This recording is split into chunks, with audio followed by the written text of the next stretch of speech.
Hello and welcome back to a new episode of the CTO Show with Mehmet. Today, I'm very pleased. Joining me from the US, Rylan Folts. He's the co-founder of WealthFeed. Rylan, thank you very much for being here with me today. I really appreciate the time. I know how busy things can be. Just for the audience, I give them short teaser about what we're gonna be talking about today. So, from the company name, we're gonna talk about wealth management. We're gonna talk about fintech a little bit. We're gonna talk about the AI part. But without further ado, Rylan, again, thank you to be here with me on the show today. Give me a little bit of background about you, what you've been up to and what you're currently doing at WealthFeed, and then we're going to start the discussion from there. So the floor is yours. Awesome. Perfect, Mehmet. Well, appreciate it. Thanks so much. Excited to be on this podcast. Heard great things. And I think we're going to dive into a lot of things revolving data, wealth management, financial advisors. So really excited to kick this off. I'll just go a little quick background. Again, Rylan Folts, co-founder of WealthFeed.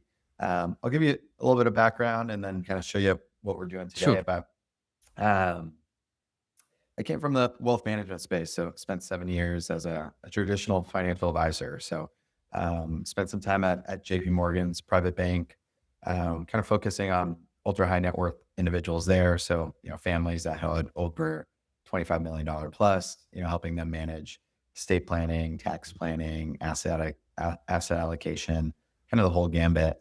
And then spent some time at a couple other firms in the independent broker dealer channel, as well as more of the traditional REA. So, if any financial advisors are listening, they kind of know there's three channels really where, there's the wirehouses of the world. So think kind of the UBS, Morgan Stanley's, JP Morgan's, and then Hmm. there's a lot of the independent broker dealers where you're kind of attached to FINRA, but you run your own kind of name under a DBA. So you could think of Cetera's and Mosaics of the world, LPL, and then now there's kind of a big revolution of a lot of people going independent, and that's why you see kind of RAs popping up left and right.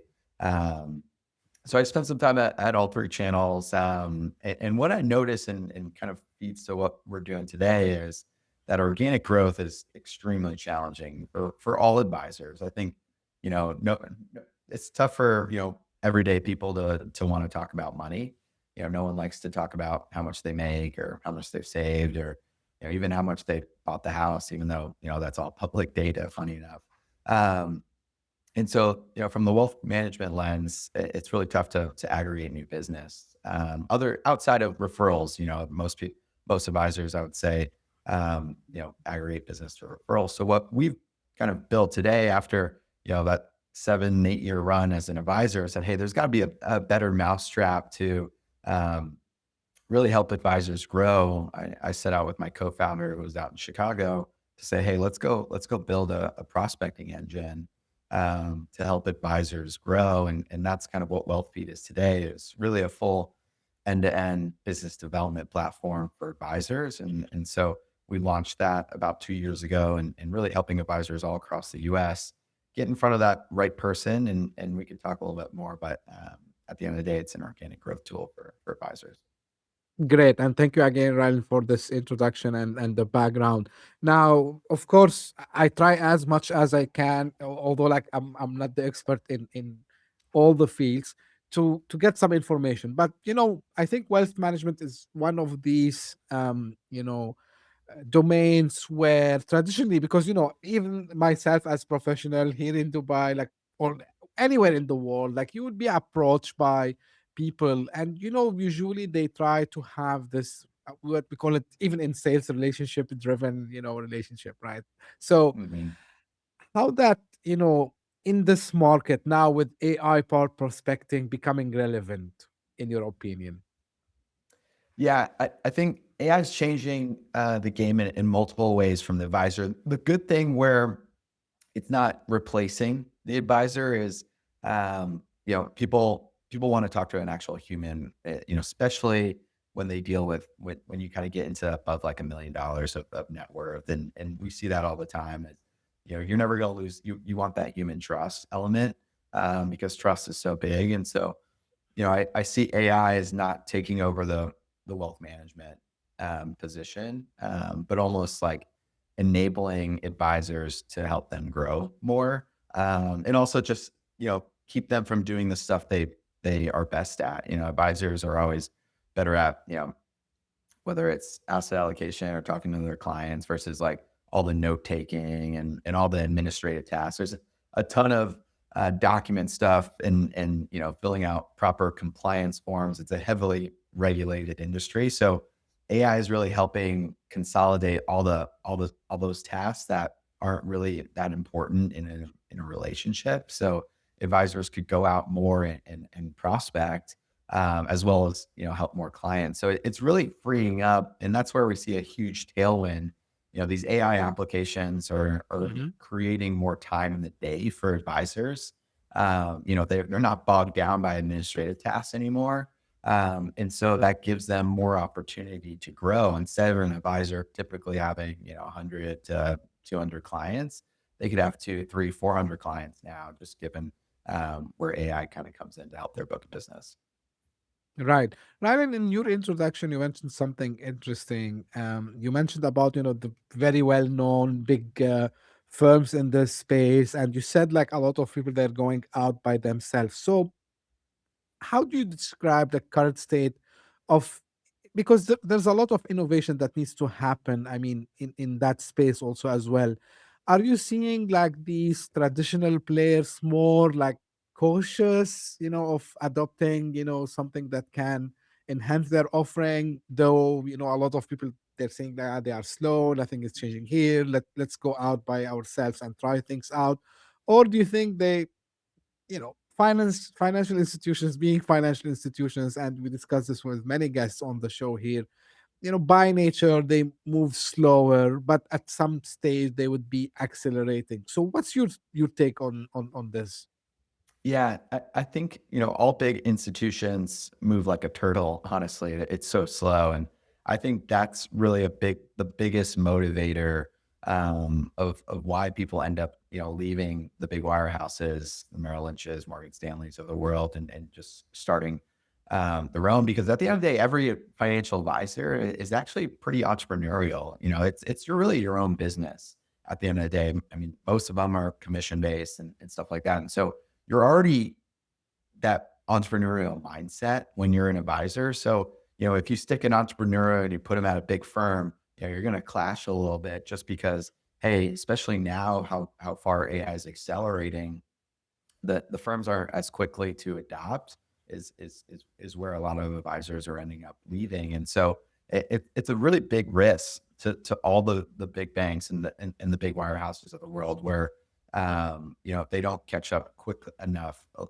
those advisors are going to leave because they're seeing a advisor across the street isn't spending 5 hours a day doing account opening and doc creation, all these admin tasks. I just you know start my own thing. I don't have to do all that, and I can make more money. And so, definitely, I think that there is always, no one wants to jump in the sand first in a little bit, and I think the bigger institutions are always last. Um, you could say that's sometimes a good thing and a bad thing. I think today it's probably a little bit more of a bad thing just because how far this advancement's actually really helping advisors. So we'll see how it all plays out. But they always come around. It's just maybe a 5 to 10 year lag Yeah. around it. So Yeah, let's see how this will develop with time. Now, yeah. let's deep dive a little bit in your offerings and the value proposition that you offer, Rylan. So first, tell me, like, because maybe the first question, as someone who works in sales, I used to be like, all the time having these objections. So I gotta play the devil advocate a little bit here. So what makes your offering different from like any traditional CRM or prospecting tool that some of the advisors might be using today, and how much the AI powered prospecting actually can enhance and change the way these advisors would be carrying their day to day workflow? Yeah. No, great question. I think in terms of how we're different, there's a ton of prospecting tools, mostly on the B2B side. Right. So not too many on the wealth management side. We're the first to come to market. There's a couple others that have popping up, but think of your big kind of, I always think of like the Zoom infos of the world, these big, B2B databases, which kind of own, who works where, at what company, what's their work email, are they what's their job position, job title, all that stuff. We kind of came in and taken a different approach and said, hey, from an advisor's lens, if you're trying to just, most of them are like, hey, I'm reaching out to CEOs because, hey, I think they have a lot of money. And what we've noticed is just because you're a CEO doesn't mean you're the right, perfect, fit at that right time. There's always a right time, right place, especially with wealth management. No one's really ACATing, and I say ACATing, transfer securities to other advisors randomly. No one wakes up one day and is like, you know what, I'm going to hire a financial advisor today. As I probably wish it was that easy. It really stems, and this is kind of our core differentiator, it really stems from some sort of catalyst event in their life. So when I say catalyst, think of like money in motion. Some sort of, hey, I just moved, or I sold property, or I sold my business, or I just had a baby. These life events that people go through, everyone goes through them. That's usually, there's a time frame right after that where they're like, hey, now's the time I need to get my stuff together. I need to figure this out. I need help around it. And so that's really where we come in and focus, is saying, hey, there's so much public data out. We kind of took a data lens.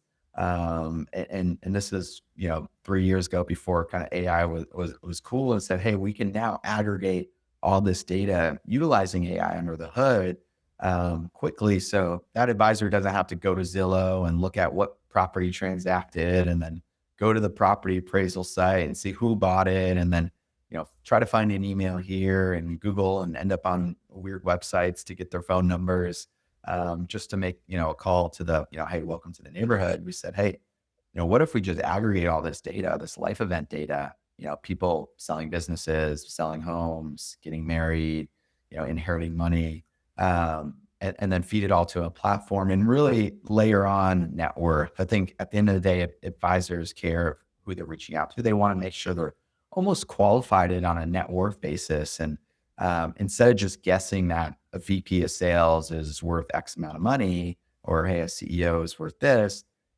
I could kind of now bring in a lot of more data points for us to give that advisor a really high targeted, net worth score in a way, and saying, hey, if you want to reach out to people over $10 million, here's the audience for you. Instead of spraying and praying, that your messaging is getting in front of that person. And so, where we come in, we're that data broker at the end of the day, aggregating so many unique data sets to help the advisor with more insights around net worth, around where they live, and then specifically those life events. So that's kind of our main differentiator that advisors utilize. It's really those net worth filters, as well as those life event filters that we bring to the platform. Right. And correct me if I'm wrong, right? And feel free to elaborate a little bit more. So this is, it's like music to the ear of everyone who would be like prospecting. And I think, of Mhm. course it applies to your domain, but if I'm selling to certain persona, I wish I have all the information I can, as you said, instead of spraying and praying, as we say, like in sales, and waiting, like, okay, maybe we will hit someone who would be in this moment interested. Now, when we apply your offering, are your clients seeing more meetings? Are they seeing like better outcomes from these meetings, or is it like the response rates are higher? Like, what kind of yields they can see when they start to use the platform? Yeah, no, I think instead of, we've seen a ton of case studies, on the platform, and it kind of goes down. What we're trying to solve is, obviously there's a time element. I think that's what, all of AI is really solving, is just speed to market, timing. Instead of taking days to write this email or write this, 10-page paper, it could do it in seconds. And that's almost kind of what we're bringing to advisors. Instead of spending hours and hours and hours prospecting, or if you want to do an event, trying to gather your audience, you could, log into our platform, filter for, who just moved to your area. And now you have a list of 100 people and all their contact information. And in really a split second for you to click a button, and it could send an email out or send a direct mail to, peace out. So, we're saving advisors tons of time, and being able to scale their audience and their niche. In terms of success rate, it really depends on the advisor. We're giving them all the tools. We've seen, like, instead of having to, call 100 people, you could call 10 and get the same result because of that money in motion overlay, and that's kind of the biggest piece is capturing someone at the right time and at the right place. And that's really where advisors have success. But every advisor, is so different on their niche where it's a little tough to have a full baseline layer of an ROI. But just to give you some insight on that. Right. Without going too much technical, Rylan, like I believe, and you said like you aggregate a lot of data. Uh, are you building, some proprietary models, or like you are fine tuning existing ones? Like, of course, if there's anything which is like kind of business secret, I can understand like nothing can be shared. But is it like more a model building approach, or is it like orchestrating multiple systems together? Yeah, no, great question. Our moat is our data pipelines. That's the secret sauce. And we're really well positioned. And I think now, with AI and now cloud code with the big updates and ChatGPT, software creation is really easy nowadays. And that's why, True. just at a macro level, software multiples are kind of decreasing and we're getting a lot of volatility in the market on like you look at Salesforce and some of the big players, kind of their stock price and seeing what they've done. And so we've taken, and we've always had this mindset kind of before this has happened is the gold, the liquid gold is the data. And so we've always kind of focused on the data end and let the platform and software come. And now with AI, we could build crazy like software overlay on the data, but starting, our when we built this, it wasn't like a sexy front end platform. We're just focused on the data of how to aggregate these very unique life event catalysts. Like inheritance data is something that no one has cracked the code that we've kind of built internally, and that's probably our biggest proprietary data pipeline. And looking at how can we capture this $70 trillion of wealth changing hands. Everyone's talking about the great wealth transfer. Boomers control 90% of the assets. Well, in 10, 15 years, all those assets are going to flow. And we're kind of positioned to capture, Bob Smith just inherited $5 million in this property and whatnot. And so we could give that now we serve that up to a platform for advisors to really filter down and reach out to. So it's all data aggregation on our end. And it's hard. And where we've built a lot of proprietary things, there is a lot of the identity resolution that we call making sure, Bob Smith that lives in Arizona is the same as a different Bob Smith that lives, a street over. And so it is a crazy world once you dive into the data and how much public accessible data there's out there. But it's very messy. The data world is extremely messy. Cause no one kind of runs there's no hey, this is the base layer. Every time you aggregate data, you get a little bit more information. So you have to end up aggregating, hundreds of different data feeds to kind of get to the end result. And that's kind of our moat. Right. Speaking of data, Rylan, and this is again, of course, in fintech and the broader finance industry, and as we know in other industries as well as health tech, and all these highly regulated industries, the trust is very important and it's everything. So how did you manage to build the trust, especially because you're dealing with a lot, and I can imagine, the amount of data that you're aggregating, and you're building the whole offering based on it. So like how did you build that, and what, like this is, I'm asking for the broader also, maybe founders and entrepreneurs in that space who would think that it's a highly regulated industry, like there are like cautions and precautions that I should be aware of. So tell me a little bit more about that aspect, which helps in building the trust. Yeah, no, definitely. If you said, hey, 5 years ago, I want to build, and sell to now these institutions that we're selling to. I mean, we're selling to all the big wirehouses in terms of, access to the platform and gone through all those compliance approvals. It's a little bit like you think we're crazy when we initially said the idea because they're like, hey, no way, the big banks like approve that, no way. that's to all the entrepreneurs listening and all the founders, like that's when you have that idea, like if someone ever tells you that, like, hey, no way in hell that, this is going to happen. You're on the right path in a way. And so that's kind of what happened to us. And we were now kind of ahead of our time in terms of the AI revolution and what's going on. And now people are just trying to catch up because it all comes back to what our thesis was. And our thesis was, hey, advisors aren't growing quick enough. And firms now, and back then in 2020 and 2021, when we're kind of just getting started, there was a lot of M&A happening. And so these PE companies and consolidators out there were buying all these books of businesses. And that when you see that happening, okay, the next 5 years, they're going to have to grow out of that. They paid a premium to a multiple. They really have to grow out of that. And so, we were just lucky enough that that whole low interest rate environment happened in a way in the wealth management industry of different books of business, because now, all those companies need to grow and make their money out. And so the best way to grow is using a tool like us. And if your back's against the wall, some of those, the compliance measures kind of say, hey, we got to get this done. Someone at the top's like, at the end of the day, we have to get this done. But in terms of our platform, it was actually easier than we thought to kind of get, to build trust with a lot of these big institutions, because that data is all publicly accessible. So, what we saw is like advisors could like I said, go on Zillow and find a property that Hmm. sold, and then the property appraisal site's all public, so they could find the person on title, and then you could go to LinkedIn and get their contact information. And so you end up like that. It's already there. It's almost like no one has built kind of the AI phone book in a way that is kind of how we structured it. So it was an easier process, but for all those entrepreneurs and founders on the podcast, if someone says it's tough, that means you're on the right path.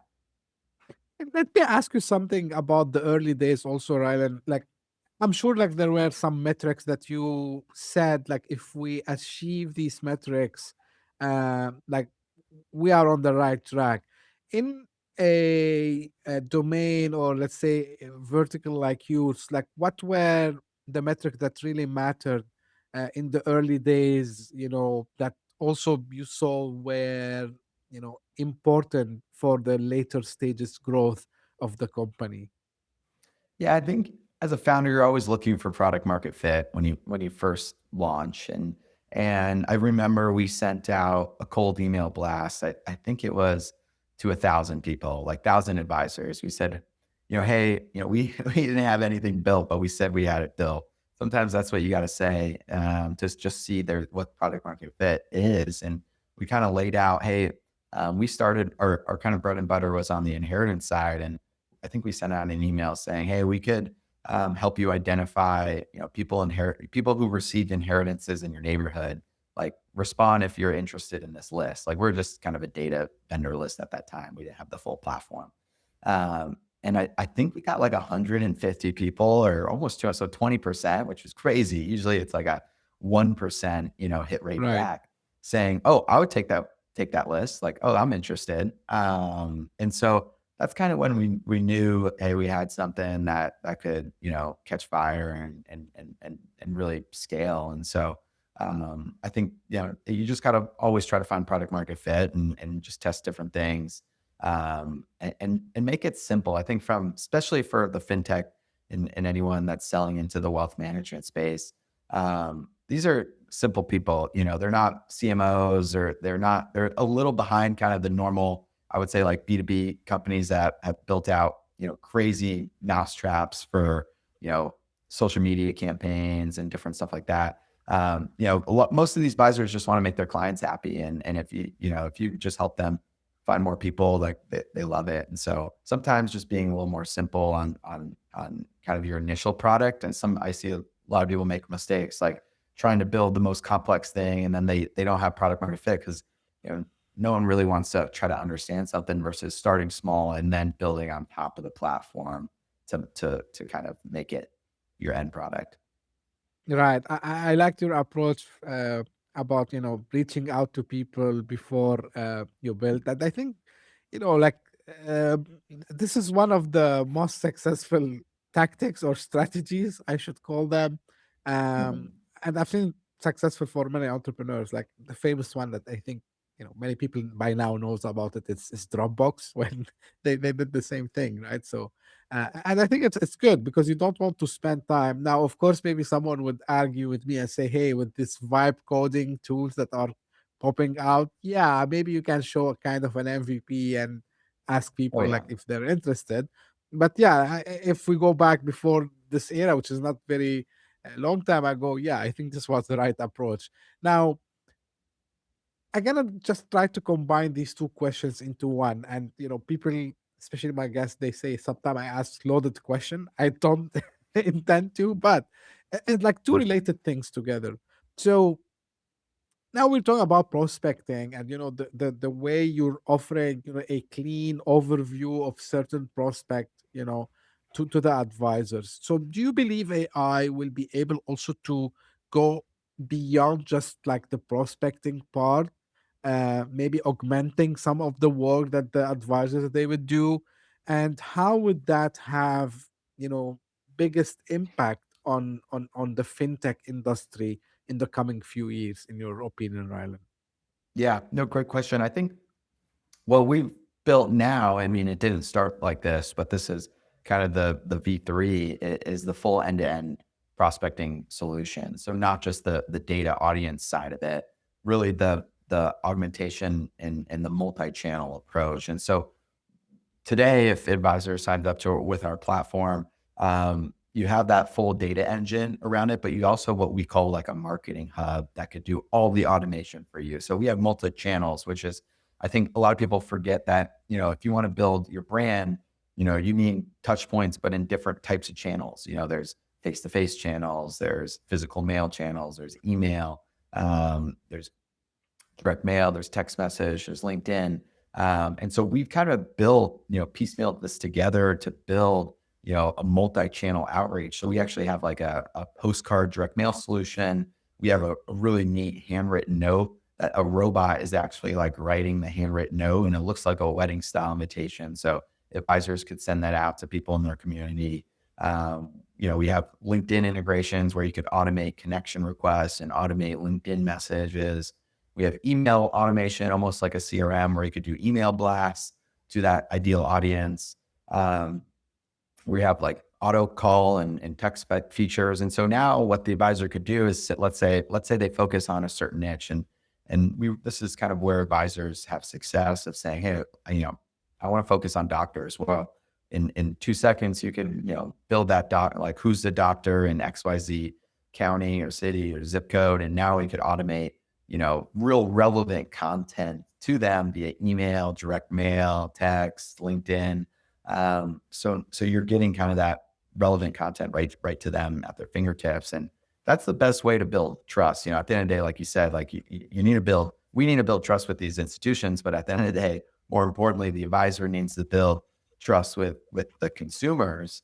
And the best way to build trust is just relating to someone at the end of the day, especially if someone you don't know. As soon as you say, oh, you're a doctor, I was a doctor for 10 years. And that's why I built my financial advising firm, because, doctors, I didn't have the correct insurance. I didn't, allocate my money right. And so as soon as you kind of break the ice and says, hey, I'm just like you, that's where that trust barrier kind of goes away, and advisors have success. So we're just trying to help advisors kind of connect the dots there around it. But yeah, to answer your question, the platform is really full end to end. So you could click a button and now it just drips on, call it, your niche every month, multi-channel approach type of deal.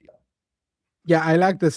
Because we talk a lot about personalization in the age of AI, and I think this is very, very important because we are seeing it a lot on LinkedIn and other platforms where people complaining about like, yeah, it's an automated message, and if yeah, like of course, like it does the job, but if you keep repeating it in a robotic way, you get like the robotic answer from the AI, right? Yep. So I love this approach. You mentioned also something like you reach out to your customers directly. So I believe it's a kind of a from go to market perspective, it's a direct sales, right?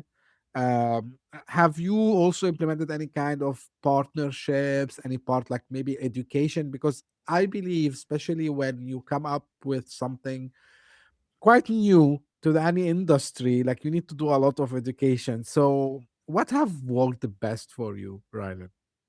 Yeah, no, definitely the edge. We're like consultants in nature because every advisor that signs up with WealthFeed and gets started, usually I would say 60% of the time hasn't been doing any marketing. They come to us as kind of their first swing. And so there is a lot of there's a learning curve to it because, most of these like the majority of advisors, have kind of just didn't even almost they had a website, they haven't updated it in 30 years. They probably never posted to LinkedIn. They never reached out to anyone new. But they're like, hey, I want to grow, and there's so many new tools out there I want to utilize. And so really just building blueprints have helped us the most. And I think just blueprints for success and showing them, hey, here's where you are today. Here's what, an advisor that's having a ton of success. Here's what their world looks like. Here's what their website looks like. Look at their LinkedIn profile.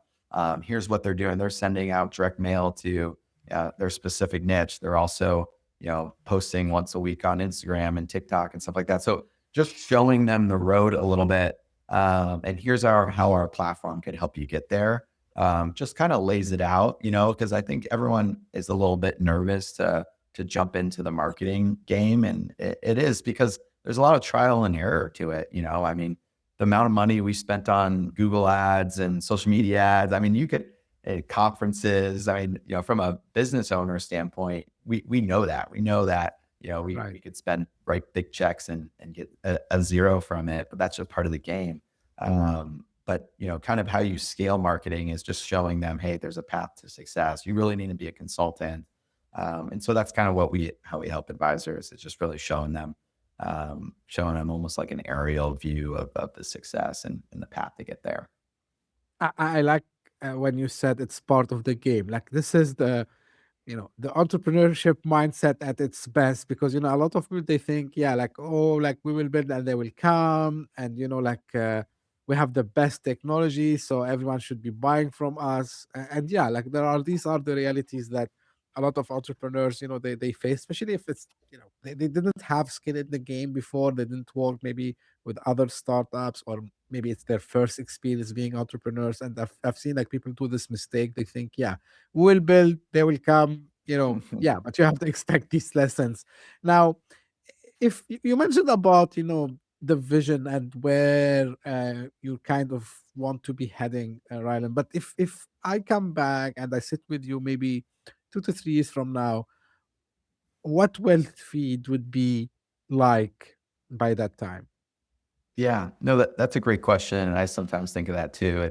Yeah, I'm a big vision guy, and so I think at the end of the day, my vision is like every small business. I consider an advisor kind of a small kind of solo business. Most of them are or team businesses. Every small and medium sized business needs to be doing some sort of outbound, and I agree, and I, especially in now with AI, how easily apps could get created, how easily people could start businesses. You're going to have to separate yourself. So my thesis is that like advisors, like people are going to have less and less businesses just on referrals. And I think there's a ton of businesses that you could talk to and that says like, I never paid $1 for an ad, or I never, everything comes from referrals. And I think that's just going to change a little bit given the barrier to entry to build a business. And so, we want to expand outside of wealth management, not, just because there's other, verticals that, this data is powerful. Like, let's say let's say I build a brick and mortar store of a high end, it could be like a salon or a high end gym. And I'm like, hey, I want, how do you get people to your gym? Well, I could hop on WealthFeed and search, hey, who just moved to my area? And now I could be sending them, a free week gym membership at my gym of people that just moved to the area. And so the platform really could mold into other verticals, not just wealth management, because we have the net worth aggregator, but knowing someone's net worth is great for all businesses. If I'm a luxury good. If I'm a Ferrari dealership, I want to know who's the wealthiest Right. person in XYZ city and market to them. And so hopefully the next time, a year or two, and this is our roadmap, is to, not just have the wealth management financial services sector, but the luxury goods, the any business that wants to do some sort of marketing, have the ease to hop on the platform and aggregate their highest converting client. Yeah, I feel the sky could be the limit here. With the two examples that you gave, I'm thinking out loud. You mentioned about, like, luxury buying. I thought Hmm. about loyalty programs also as well, like Hmm. membership kind of Yeah. programs that they run. Yeah, so I think, yeah, because again, you're sitting on bunch of precious data that can be translated into needs, into something other than wealth management. So, yeah, looking forward to see that maybe in couple of years, Yeah. Rylan. Now, as we come close to an end, like maybe final words to fellow entrepreneurs in the fintech space, and of course, my traditional question: where people can get in touch and find out more. Yeah, no, I think and this is my mindset. I always kind of just keep thinking every day. Like my thing is keep going. Just in quotes, like just keep going. And there, it's a roller coaster. And some days you think you're gonna go bankrupt, and it's the last day of your business. Some days you think you're gonna IPO and be $1 billion entity. And so you just got to keep going and kind of put your head down and know that vision, have that mission statement, and know like, hey, I see that, in the next 5 years that, everyone's going to have an organic growth tool on their desktop. And that's my vision. And it keeps me keeping going. And so that's my biggest advice there. And if anyone would like to reach out, feel free to add me on LinkedIn. Happy to, connect with them. Again, my name is Rylan Folts, co-founder of WealthFeed. You could also check out our website too if you're a small business owner and saying, hey, I want to grow and get in front of some unique and access some unique data sets. The website's just wealthfeed.com, wealthfeed.com. So, no, but Matt, appreciate you having me on. This was awesome. And excited to come back here hopefully soon. But Sure. The pleasure was all mine, Rylan. Thank you very much for sharing, your insights and your experience as well. I really appreciate that. For the audience, the links that Rylan just mentioned, you will find them in the show notes. So if you're listening on your favorite podcasting app, all the links, Rylan's LinkedIn profile and WealthFeed website, you will find them in the show notes. If you're watching this on YouTube, you'll find them in the description. And this is how I end my episodes. This is for the audience. If you just discovered us by luck, thank you for passing by. I hope you enjoyed. If you did so, give me a favor, subscribe and share it with your friends and colleagues. And if you are one of the people who keeps coming again and again, the loyal fans to the show, I really appreciate you. I appreciate your help. Uh, 2025, I was always telling you, like, we are ranking from time to time in one of the countries in the top 200 Apple podcast charts. Like this year, again, we're repeating this, but this time on a massive I would say scale. Last week, it was the first week of March, we were able to enter actually 12 Apple Podcast charts, top 200 Apple Podcast charts in 8 countries. And this is a first. And this cannot come without people either referring each others to listen to the show or the same people who keep coming. And I can't thank you enough for all the support. That means a lot to me. And as I say always, stay tuned for a new episode very soon. Thank you. Bye bye.